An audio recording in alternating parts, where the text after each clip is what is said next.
De l'autre côté du spectre, il y a ceux qui voient net bien au-delà du terrain. Cristiano Ronaldo, par exemple, est passé maître absolu dans l'art de la marque personnelle.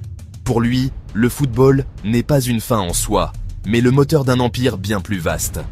Chaque but, chaque célébration, chaque publication sur les réseaux sociaux est méticuleusement calculé pour renforcer une image de marque synonyme d'excellence, de discipline et de succès planétaire. Il a compris très tôt que son nom était un actif plus précieux encore que ses talents de footballeur. Son arrivée en Arabie Saoudite en est la parfaite illustration. En 2026, Al Nassr n'est plus seulement un club de football. C'est une plateforme marketing mondiale, une multinationale dont il est le PDG officieux.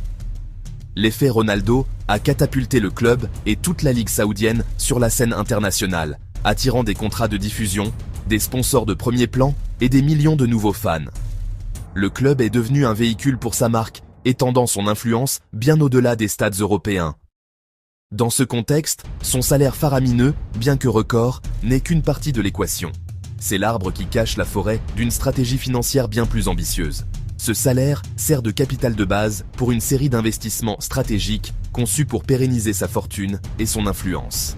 Ces investissements dans le lifestyle en sont un pilier. De ses hôtels Pestana CR7 à ses lignes de parfums, de sous-vêtements et ses salles de sport, il monétise chaque facette de son image. Il ne vend pas seulement des produits, il vend un mode de vie, une aspiration à la performance et au luxe qui porte son sceau.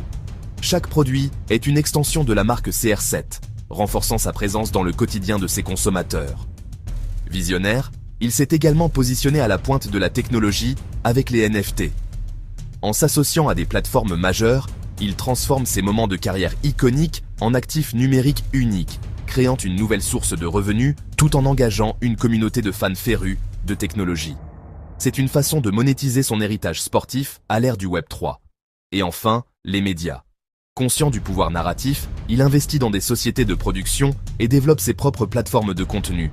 Il ne se contente plus d'être le sujet des médias, il en devient le propriétaire, contrôlant son image et son histoire pour les décennies à venir. Toute cette architecture est conçue pour préparer méticuleusement l'après-carrière. Lorsque les crampons seront raccrochés, l'Empire CR7, lui, ne fera que commencer sa véritable expansion.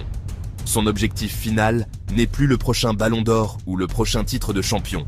C'est le milliard de dollars de fortune personnelle, un statut qui le ferait entrer dans un club encore plus exclusif que celui des légendes du football, celui des athlètes milliardaires, une transition de l'icône sportive à l'icône du business. Alors, la stratégie de Ronaldo est-elle le nouveau modèle à suivre pour les athlètes modernes? Dites-le nous en commentaire.